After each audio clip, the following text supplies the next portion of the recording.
মুসলমান ভাইরা, ইমানদারিত্ব কেমন আর তাকওয়া বামান ইহসান কেমন? আত-তাকওয়া হা হুনা। আল্লাহ নবী একবার নয়, দুইবার নয়, তিনবার বলতে আত-তাকওয়া হা হুনা, আত-তাকওয়া হা হুনা।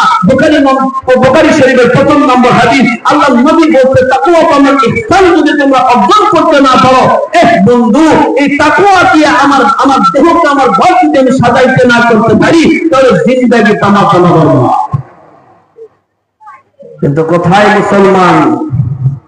तुमको जाओ सुन्नते अहमद को जा, কথা জান্না না, সুন্নত নাই, কিছু নাই, খালি মাগার হুদাই। কথা জান্না না, হুদাই কি? যেরকম ধরেন আমি লাগাচ্ছি কোলার গাছ, এখন যদি আমি চিন্তা করি সবজি বিক্রি রেখান হবে? কথা বলা পারে, লাগাচ্ছি কি গাছ? কোলার গাছ। এখন যদি কোথাও সবজি খাওয়া পারে কাম হবে? সবজির গাছ লাগাইয়া সবজি খাইতে হবে। যেরকম আপনাদের মাদ্রাসা লাগাইছেন ছাত্র মানুষ গড়ার কারখানা, কথা কয় না কেন? কিন্তু এখন এই মানুষ গড়া কারখানা থুয়ে বেশি বানানোর কারখানাটা আপনারা চাইলে বলতে বউ দিয়ে যা পাঠাচ্ছেন, ফাজলামি মনে করছেন আপনারা। কত হুজুর তো হক কথা বলো রে, এ কথা বলে কেন? হুজুরটা কি কথা বলো? হক কথা বলো। মানুষ গড়া কারখানা আপনারা এটি ছুঁয়ে আপনার বেদি গুড়ার কারখানা দিয়ে স্বল্প ভর্তি করতেন, আর হাট্টি মেশিন টিম তারা মাঠে বারে দিন খারাপ যদি আসি, তাহলে আপনি প্রতিষ্ঠান যেমন লাভ হলো কি? লাভ হলো কোথায়? আপনাদের চিন্তা, আপনাদের ফিকির আকলের মধ্যে একটাই থাকতে হবে, আমার সন্তানকে আল্লাহ ওয়ালা বানাইতে হলে, আমার সন্তানকে দ্বীন বুঝাইতে হইলে, আমার সন্তানকে আল্লাহ ভীত বানাইতে হলে, আমার জ্ঞান, আমার ধারণা, আমার ফুল, আমার বিবেক দিয়া আমার একটাই চিন্তা করতে হবে, এদেরকে কওমি মাদ্রাসায় উলামায়ে কেরামের কাতারে উঠায়া দিতে হবে। নফর সব বরবাদ। যা টাকা পয়সা ফিরে যাবেন, হয় জগা খাবি, নাই জেনা করবে, নাই ইয়াবা চালান হবে। কথা বল না, কথা বল না কেন? এই তিনটার মধ্যে একটা হবেই নিশ্চিত। আর যখন এই টুপিওয়ালা, জুব্বাওয়ালা, দাড়িওয়ালা বানায় দিবেন, এই দুনিয়ার মধ্যে আপনি সম্মানের কাতারে থাকবেন, পরকালের কাতারেও আপনি সম্মানের কাতারে থাকবেন। সুবহানাল্লাহ। কথা ঠিক না ব্যাঠে? আল্লাহ হালালাহু ওয়া হারামা হারামাহু, বান্দার মধ্যে কি নাই? হালাল নাই, ঢুকেও নাই, ঢুকাইতে পারেও নাই। বান্দার খাই চিন্তা কার 10 টাকা খাওয়া নাই, কথা বলা না, কার 10 টাকা খাওয়া নাই, বান্দার মধ্যে হালালিয়াত নেই। মুসলমান খলিফাতুল মুসলিমিন হযরত ওমর রাদিয়াল্লাহু তাআলা আনহুর সময় হযরত আলী রাদিয়াল্লাহু তাআলা আনহুর দুইটা ছেলে হাসান আর হুসাইন রাদিয়াল্লাহু তাআলা আনহু রাস্তাতে চলতেছেন, চলতে চলতে দেখেন হঠাৎ করে আব্দুল্লাহ বিন ওমর, কে? আব্দুল্লাহ বিন ওমর রাস্তার মাঝখানে দাঁড়ায় কি যেন ভাবতেছে, কি যেন ভাবতেছে। হযরত হাসান রাদিয়াল্লাহু তাআলা আনহু ডাকলেন, হুসাইন তুমি যাও, যে আব্দুল্লাহ বিন ওমরকে বলো যে আমার বড় ভাই আপনাকে ডাকে। সুবহানাল্লাহ, আমার বড় ভাই আপনারে ডাকে। হুসাইন রাদিয়াল্লাহু তাআলা আনহু যাইয়া সালাম দিলেন, আসসালামু আলাইকুম ওয়া রাহমাতুল্লাহ। বড় ভাই, আমার বড় ভাই হাসান ভাই আপনারে ডাকতেছে। আব্দুল্লাহ বিন ওমর কি যেন ভাবতেছে, তার চিন্তায় ফিকির এর ভিতরে আর নাই। হুসাইন রাদিয়াল্লাহু তাআলা আবার ডাক দিলেন, বড় ভাই, আমার বড় ভাই আপনারে ডাকে, কথা বলে না। হুসাইন রাদিয়াল্লাহু তাআলা হাসান রাদিয়াল্লাহু তাআলা আনহুর কাছে এসে ডাকলেন, ভাইয়া আব্দুল্লাহ বিন ওমর তো কোথায় শুনে না, একবার দুইবার দেখলাম ও তো কোথায় বলে না, কারণ কি? কয়বার শুনে না, কয় না, কয় ডাক এ তো শুনবেই, খালি শোনায় না, শোনার মতন শুনবে। কয় কেমনে? হযরত আলী রাদিয়াল্লাহু তাআলা আনহু প্রথম নম্বর ছেলে হযরত হাসান রাদিয়াল্লাহু তাআলা আনহু কাছে যায়, ডাকলেন, এ গোলামের বেটা গোলাম, আমার ছোট ভাইকে তুলে ডাকে, তোর কানের মধ্যে কথা বল, আল্লাহু আকবার। কারণ আব্দুল্লাহ বিন ওমর বেকা হয়ে আছে, কে রে এত বড় কথা বলো কে? হাসান তুমি যে কথাটা আমার বললা এটা কি বুঝে বললা না না বুঝে বললা? হাসান রাদিয়াল্লাহু তাআলা আনহু দাঁড়ালেন, এই গোলামের বেটা গোলাম আমি বুঝেই বলছি। সুবহানাল্লাহ। আমার ভাইরা আব্দুল্লাহ বিন ওমর আর কলিজার মধ্যে শান্তি নাই, প্রেসিডেন্টের বেটা হাইরে হযরত আলী রাদিয়াল্লাহু তাআলা আনহুর বড় সন্তান আমারে গালি দিল, না এর একটা বিচার আমার করতেই হবে। ছোট সমাজের মধ্যে আমার আব্বা হলো প্রেসিডেন্ট, ও তো জানের খলিফা, না আমাদের গালিগুলো এটা তো আমি মানতে পারবো না। এই কোনো ভেটে পাপা কুনিয়া যাইতে যাইতে হযরত ওমর রাদিয়াল্লাহু তাআলা আনহুর কাছে চলে গেছে। ভাইয়া আব্দুল্লাহ বিন ওমর হাওয়া করিয়ে কান্দে। ওমর আব্দুল্লাহ বিন ওমর জলদি করিয়া বড় বেটা গিয়েছে, তুমি কেন কন্দন করো?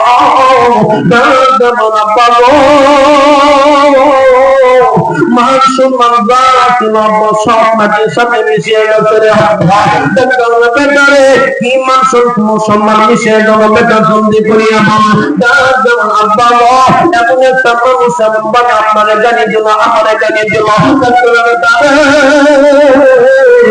মানুষ তোমারে জানিয়ে দিল, জলদি করিয়া বলো। আগে আমি বলবো, কিন্তু আমি আপনার কাছ থেকে একটা ধারণা নিতে চাই, যে ব্যক্তি আপনাকে গালি দিল, আমাকে গালি দিল, মদিনার মধ্যে আপনাকে বিচার করবেন, জলদি করিয়া বলেন। বেটারে আমি মদিনার মধ্যে বিচার করবো না বেটা, কেমনি বিচার করবেন আমাদের জলদি করিয়া বলেন।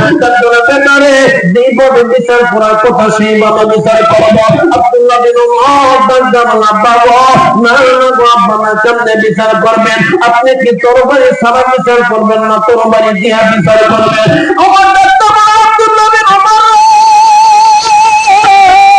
কি গালি তোমার দিল, আমার গালি দিল, জলদি করিয়া বলো।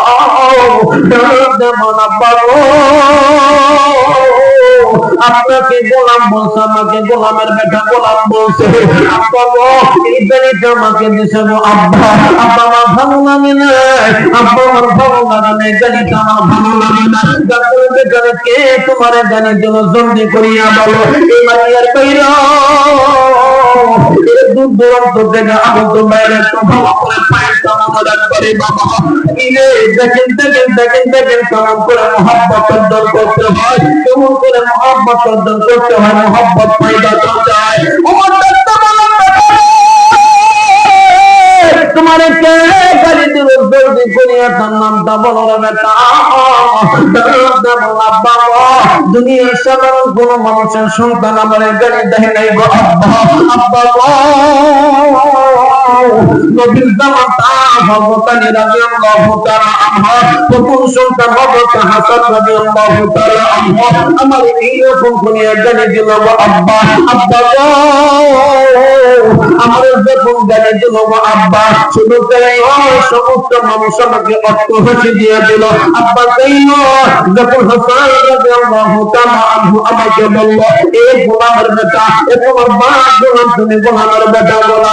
আব্বা এই কথা বলার সঙ্গে সঙ্গে আপনার দেখতে থাকি ওনার জানতেছিল, এই কথা বলার সঙ্গে সঙ্গে আমার ঘরের উপর একটা ঠোকা দিয়া সঙ্গে সঙ্গে পাখির জবান থেকে বের হয়ে গেল, সাদ্দাক্তা ইয়া রাসূলুল্লাহ নাকি হাসান আপনি সত্য, আল্লাহু আকবার, সাদ্দাক্তা ইয়া রাসূলুল্লাহ নাকি হাসান আপনি সত্য কথা বলেছেন। আব্বা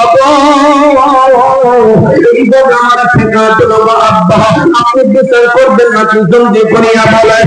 আমার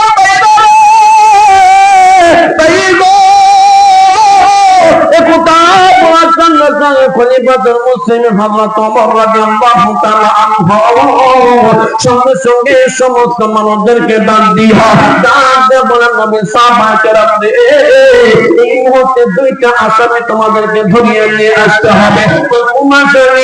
হযরত হাসান আর হুসাইনকে তোমরা ধরিয়ে নিয়ে আসবা, কিন্তু এমন ভাবে আসবা নবীর নাতিরা যেন কোনো কষ্ট না পায়, কোনো আঘাত না দেয়। হযরত ওমরের বেটা আব্দুল্লাহ বিন ওমর ডাকলেন, আব্বা গো, তারা তো আসেনি, কষ্ট পেলে কি হয়েছে, তাতে আপনার সমস্যা কি? আব্দুল্লাহ বিন ওমরের কথা শোনার পর হযরত ওমর রাদিয়াল্লাহু তাআলা আনহু ডাকলেন, যাও তুমি সবরকে ইখতিয়ার করো বাবা, তুমি সবরকে ইখতিয়ার করো।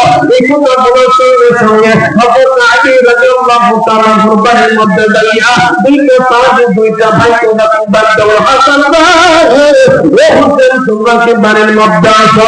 দুইটা যখন এসে কি পাপা করে চলে আসবে, তার যখন চাচা বন্দি করিয়া বলে, তোমরা যে চৌকান করিয়া ফেললো, করিয়া ফেলছি, তোমাদের কোনো খায়া দেয় কাজ নাই। তোমরা আব্দুল্লাহ বিন ওমরকে তোমরা গালি দিছ, এই গালিগুলো তোমরা দিছ। আব্দুল্লাহ বিন ওমর ওমরের কাছে বিচার দিছে, এখন তো তোমার বিচারের কাছে দাঁড়াইতে হবে। আমি যে গালি দিয়েছি, হক কথা বলেছি, সত্য কথা বলেছি। ওমর বলা আর ওমরের বেটা আব্দুল্লাহ বিন ওমর বলা, আমি এই কথা বলেছি, কথাটা আমি মরিও তুমি যা, এই কথার উপর আমি অটল থাকবো। তাদের হাসান, তাহলে চলো, এখন চলো আমার দরবারে চলো। ওমর তো বিচার করার জন্য বসে আছে, কয় চলেন যাই। আমার হাতে হাতে পাপা করিয়া ওমর রাদিয়াল্লাহু তাআলা দরবারের মধ্যে যখন নিয়ে গেছে, এদিকে ওমর রাদিয়াল্লাহু তাআলা দুইটা সিংহাসন করছে। এক সিংহাসনের মধ্যে হাসান থাকবে, দ্বিতীয় নম্বর সিংহাসনের মধ্যে হুসাইন থাকবে। দুইটা সিংহাসন যখন করছে, হযরত ওমর রাদিয়াল্লাহু তাআলা আনহুর কাছে যাওয়ার পর ওমর রাদিয়াল্লাহু তাআলা আনহু রাদিয়াল্লাহু তাআলা আনহুকে দেখিয়ে এক সিংহাসনের মধ্যে জায়গা দিয়ে দিয়েছে, হুসাইন রাদিয়াল্লাহু তাআলা আনহুর মধ্যে আরেকটা সিংহাসনের মধ্যে জায়গা দিয়ে দিয়েছে। আব্দুল্লাহ বিন ওমর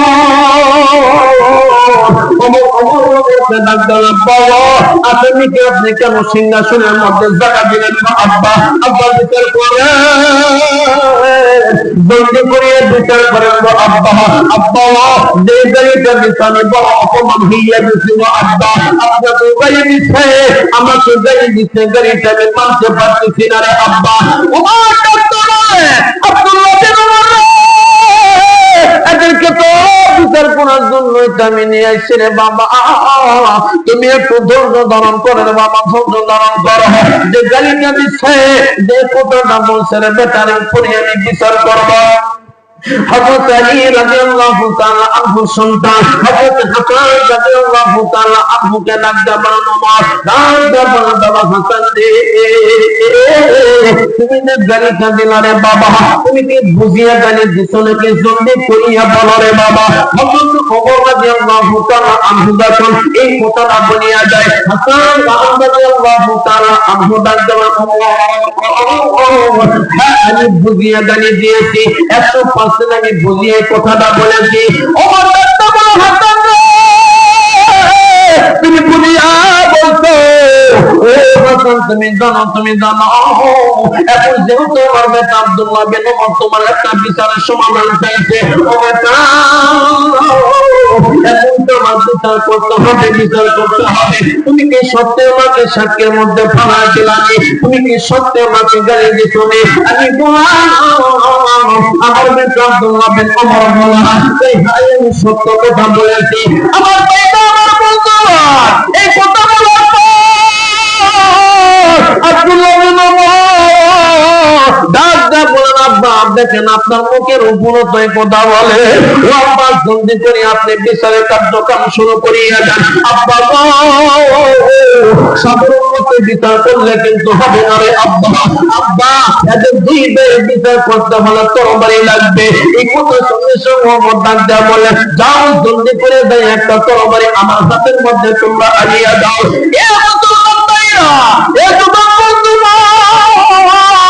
বহুত মারা একটা তথ্য আপনাদেরকে দিয়ে দিই রে বাবা, জীবনে শুনতেন কিনা তার আপনাদেরকে বুঝাইতে পারতেছি কিনা তাও জানি না। একটু মহব্বত লাগায় তো, একটু মহব্বত পয়দা করিয়া দাও।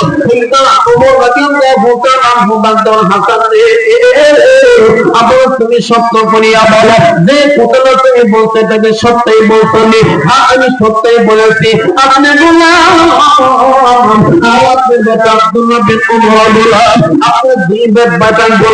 এই কথা বলার সঙ্গে সঙ্গে হাসান রাদিয়াল্লাহু তাআলা আনহুর কথা অনুযায়ী হযরত ওমর রাদিয়াল্লাহু তাআলা আনহু রান্দার তরবারি নিয়ে যখন মাঝখানে দাঁড়ায়া যায়, এই দিকে হযরত হুসাইন রাদিয়াল্লাহু তাআলা আনহু অন্তরের মধ্যে একটু ভীতি সঞ্জাত হইয়া গেল।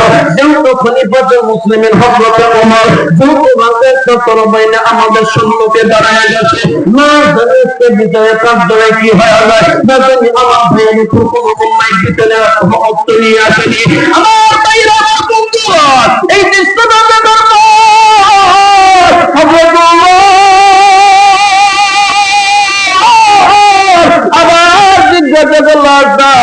তুমি সত্য করিয়া বলো রে হাসান, সত্য করিয়া বলো, তুমি যে কথা বলছো আমি ওমর বললাম, আমার বেটা আব্দুল্লাহ বিন ওমর বললাম, হাসান সত্য করিয়া বললে বাবা, সত্য করিয়া বল। সত্য বলেছি। এক হাতের মধ্যে তরবারি, এক হাতের মধ্যে রাঙ্গা তরবারি নাই, আবার আরেক হাতের মধ্যে রাঙ্গা তরবারি নাই, আবার আরেক হাতের মধ্যে রাঙ্গা তরবারি নাই। আব্দুল্লাহ বিন ওমর রে যদি পুরি একটা কাপড় নিয়ে আসো বেটা, এই কথা বলার পর আব্দুল্লাহ বিন ওমর ডাকলেন, আব্বা হাতের মধ্যে তরবারি নিয়ে হাতের মধ্যে বার করে না, বলার হাতের মধ্যে বার করে, আব্বা আবার হাতের মধ্যে কেন আপনি কেমন জানতে করিয়া বলেন, হযরত ওমর রাদিয়াল্লাহু তাআলা আনহু ডাকতে বলেন, আব্দুল্লাহ বিন ওমর ও বেটা দাও, তুমি জানতে করে একটা কাগজ নিয়ে আসো। আর মাদ্রাসায় হযরত আলী রাদিয়াল্লাহু তাআলা আনহু সন্তানদের নাম মেটাবে, বড় বেটা শক্তি করিয়া বল, আমি ওমর যে কথা তুমি বলছো, আমি ওমর বললাম, এ বেটা হাসান, আমার আব্দুল্লাহ বিন ওমর বললাম, ও বেটা তুমি কি সত্য সাক্ষী দিচ্ছ? ওই দাদা ওমর, হ্যাঁ আমি সত্য সাক্ষী দিচ্ছি। তুমি বললাম তোমার বেটা আব্দুল্লাহ বিন ওমর বললাম, এবং এই কথা বলার সঙ্গে সঙ্গে আব্দুল্লাহ বিন ওমর একটা কাগজ নিয়ে আসিয়া হযরত ওমর রাদিয়াল্লাহু তাআলা হাতের মধ্যে দিয়ে দিল। হাতের মধ্যে দেওয়ার পর ওমর রাদিয়াল্লাহু তাআলা হাতের মধ্যে রাঙ্গা তরবারি নিয়া এই ডান হাতের মধ্যে তরবারি নাড়াচাড়া করে, নাড়াচাড়া করতে করতে হঠাৎ করিয়া বাম হাতের মধ্যে টানিয়া বাম হাতের মধ্যে নেওয়ার পরে হঠাৎ করে আল্লাহু আকবার কইয়া বাম হাতের তরবারি আঘাতে এই ডান হাতের সাত আঙ্গুলের মাথা কাটিয়া চিৎকার মেরে বলেন না বাবা সুবহানাল্লাহ, আরো জোরে বলেন না বাবা সুবহানাল্লাহ। আমার ভাইরা, আমার বন্ধু ওমর রাদিয়াল্লাহু তাআলা যখন হাতের সামনে আঙ্গুলটা কাটিয়া ফেলছে, শিরশির করিয়া যখন রক্ত যখন বাইর হইতেছে, হযরত ওমর আব্দুল্লাহ বিন ওমর দইয়া দইয়া বাবার হাতটা ধরিয়া বলছে, আব্বা আপনি কি বিচার করতে চাইতেছেন গো আব্বা? আপনি নিজের আঙ্গুলি আপনি কেন নিজে কাটিয়া ফেললেন রে আব্বা? আপনার তো কথা ছিল হযরত হাসান রাদিয়াল্লাহু তাআলা বিচার করবেন। ওমর দাদা বলে, আব্দুল্লাহ বিন ওমর ও বেটা আমি তো বিচার করিয়া ভাবলাম, আব্বা আপনি কেমনে বিচার করিয়া ভাবলেন? আমি বিচার করলাম, ও হাসান তুমি তুমি এবার আও আমার দিকে একটু আসো বাবা। হযরত হাসান রাদিয়াল্লাহু তাআলা আনহু হাদিয়াতে পা করিয়া আজকে হযরত ওমর রাদিয়াল্লাহু তাআলা আনহুর কাছে দাঁড়াইয়া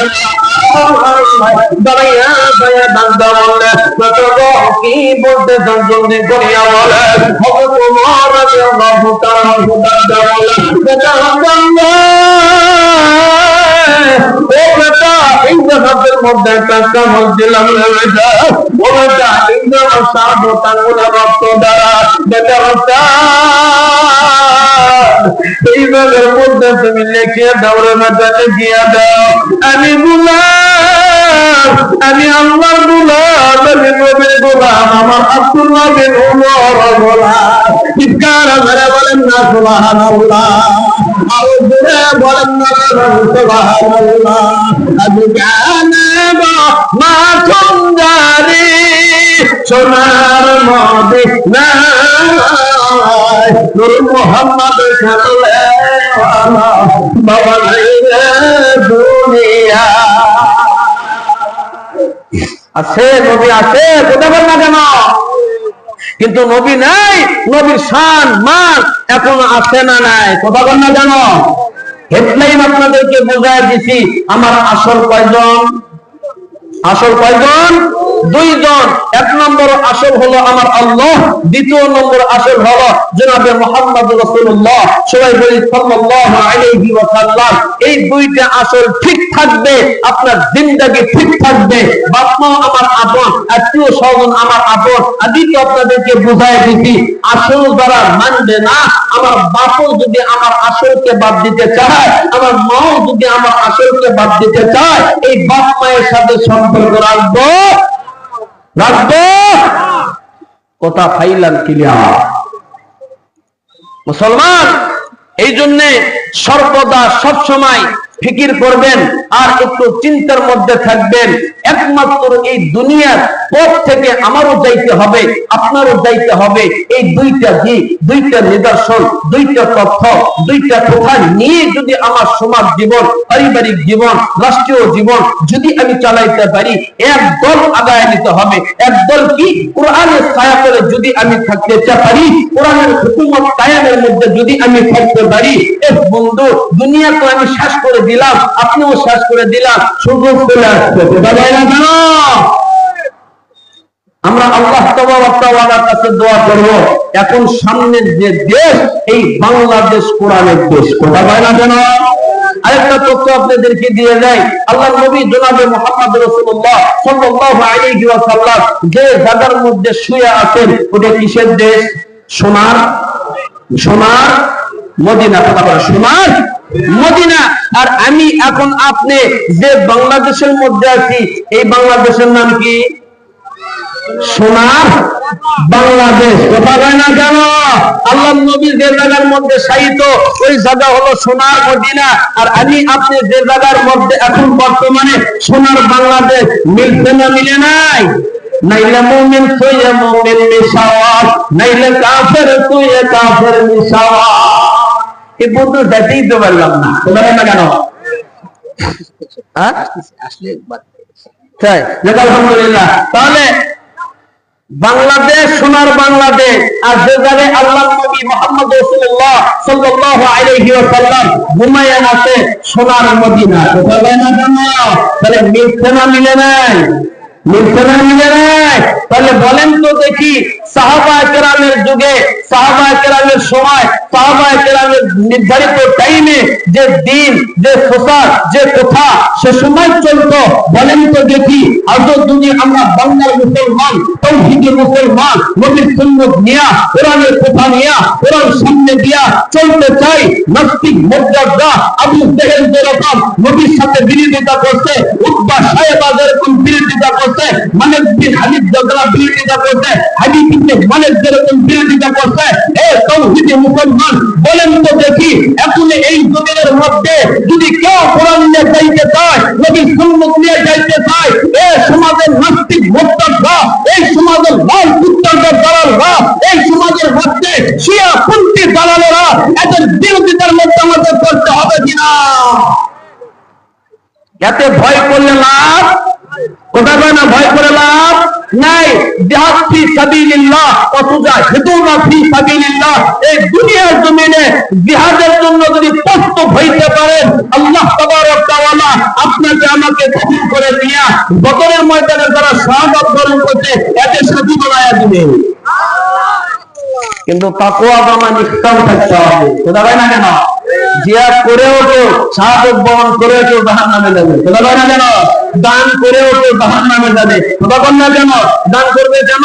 লক্ষ লক্ষ টাকা আছে সমাজের মধ্যে দেওয়া দিতে, ধনেছে দেওয়া দিতে একজন, এই 5,000 টাকা এসে দিয়ে গেল, সমাজে দোয়া করবেন। 5,000 টাকা না রাখবে, 5,000 টাকা দিল কে অমুক নেতা, কি এর দাম কি হলো? গর্ব। কথা বলে না কেন? কি হয়ে গেল? দানবীর। কি বীর? দানবীর। তো দানবীর দানক্ষীর। কথা বলে না? এত চিন্তা থেকে যে আমি সামনে দাঁড়াবো, 10,000 5,000 দিলে দিতে করি, হওয়ার পরে একদম খাবো। এর তামান্না হলো এইটা। আর কি এর ফিকির হলো এইটা। তাহলে এই ফিকিরে যদি দান করে, তাহলে দান করে জাহান্নামে যাবে। কথা বল না কেন? আর যদি আমি ফিকির করি যে নবীর ঘর মাদ্রাসা, এই মাদ্রাসার জন্য, এই মাদ্রাসা হালাল, এই মাদ্রাসার জন্য যদি আমি 10 টাকা দিতে পারি, এই 10 টাকা আমি দিলাম, কাকে দিলাম? কোরআনকে সামনে আমানের জন্য দিলাম। আল্লাহ ইজ্জতের প্রথম এই 10 টাকাকে বদলত করে আল্লাহ তাবারক ওয়া তাআলা 10% নেকি আপনার আমলনামায় দিয়ে দিবেন।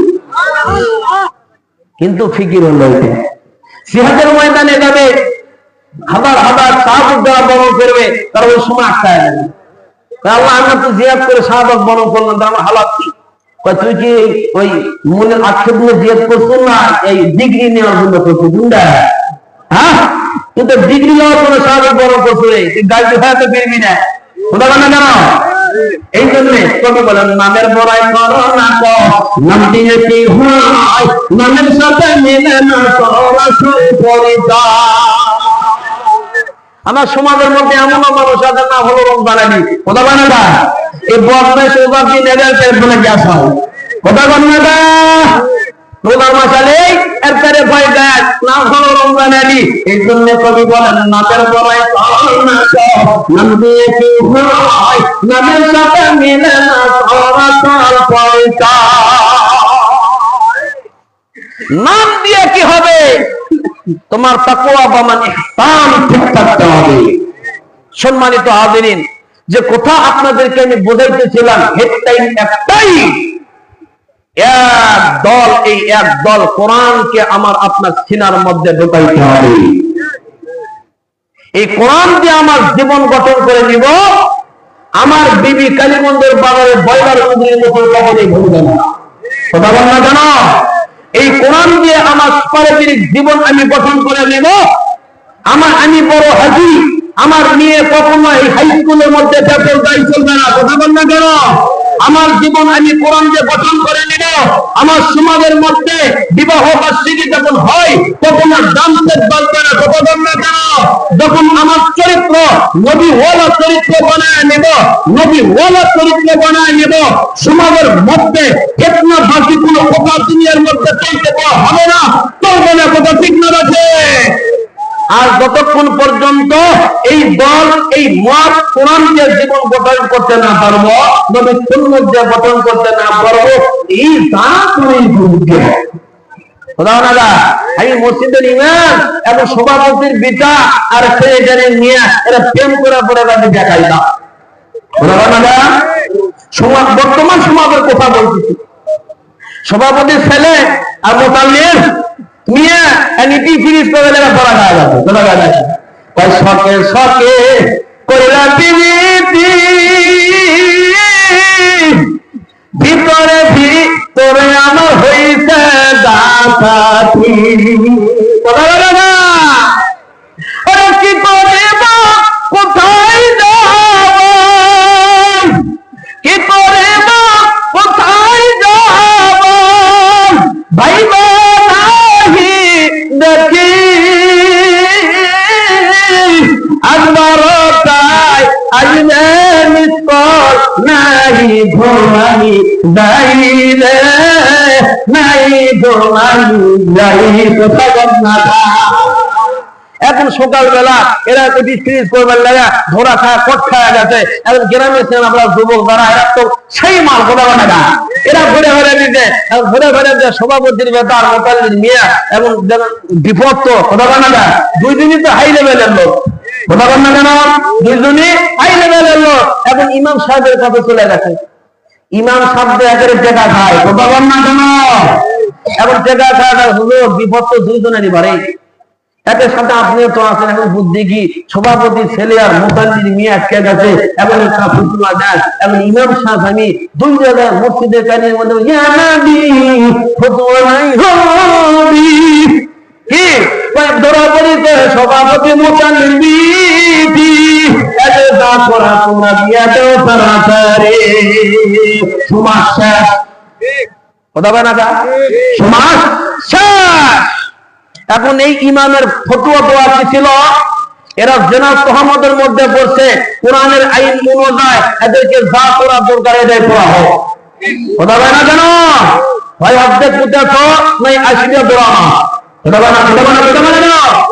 ওমর রাদিয়াল্লাহু তাআলা আনহু ছেলে মদ পান করছিল, মতলক্ষণ আছে, কেউ বলছে চারি কেউ বলছে মদ, কিন্তু খাওয়ার কারণে একটু বেতাল হচ্ছে, বেতাল কি তাল বেতাল।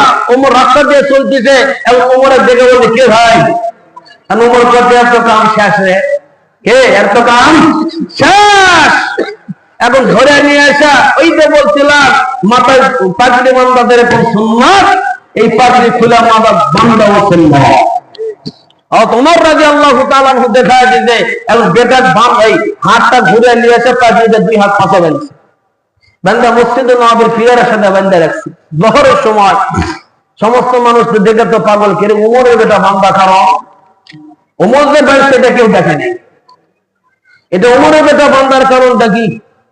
এখন এইরকম হতে হতে সমস্ত মানুষ জড়ো হয়ে গেছে। নামাজের পরে ডাক্তার বলতেছেন আমার বেটাকে আমি নিজেই বাঁধছি, কারণ আমার বেটা মদ খাচ্ছে এবং তারি খাইছে, বেহুমান হয়ে গেছে, আর কোরআনের আইনে বিচার করতে হবে। বিচার করবে কিভাবে, 80টা ব্যাট মার, কয়টা ব্যাট 80টা ব্যাট, 80টা ব্যাট মার বাগদাদকে যখন দোয়া হলো 80টা ব্যাটের যে মার দিচ্ছে এই মার ওমরের আর পছন্দ হয় না, কি হয় না পছন্দ হয় না, কেড়েছে 80টা 80 80 মারলে তো কাম হবে না, কি মারুচ্ছ আমার দেশ। এইভাবে নিয়ে ইসলাম কাকে বলে দেখেন, ইসলাম কমপ্লিট একটা জিনিস, ইসলাম ফালতু জিনিস নয়, ইসলাম বামে ভাষে আসে নাই, মামার বাড়ি পিঠে খাওয়া কিন্তু ইসলাম নয়। বন্ধু 360 আউলিয়ার বাংলাদেশ, এই বাংলাদেশের মধ্যে ইসলাম নিয়ে কেউ কুটুক্তি করবে, ইসলামের বিরোধিতা কেউ করবে, বাংলা তৌহিদ মুসলমান কত মানতে প্রস্তুত নয়। ওমর রাদিয়াল্লাহু তাআলা কামাত দিত সবটা আমার দিই 50টা মানলো হযরত ওমর রাদিয়াল্লাহু তাআলা বলেছিল কি দুনিয়া থেকে বিদায় হয় না, 30টা মানলো তার উপরে কবরের উপরে, কবরের উপর মারিয়ে দোয়া করতেছে বেটা তো দুনিয়া থেকেও বাঁচালাম আখিরাতের ময়দানে বাঁচালাম। এই খলিফাতুল মুসলিমিন আব্দুল জাহানের খলিফা, কিন্তু আমাদের খলিফার ঘর দেখেছেন বোটে যদি 10 টাকা আসে যে 15 টাকা থাকবে, ওই চিন্তার বিগুড়ের মধ্যে কথা বল না কেন। এই জন্যই তো সমাজের এই পরিস্থিতি আজকাল। কটাই বলুন সম্মানিত হাজিরিন, যেহেতু দ্বিতীয় মেহমান চলে আসবেন, সামনে আর না লাগাই কথা বল না কেন, আগামী সমস্যা কি ঠিক না ঠিক। যাই হোক আলহামদুলিল্লাহ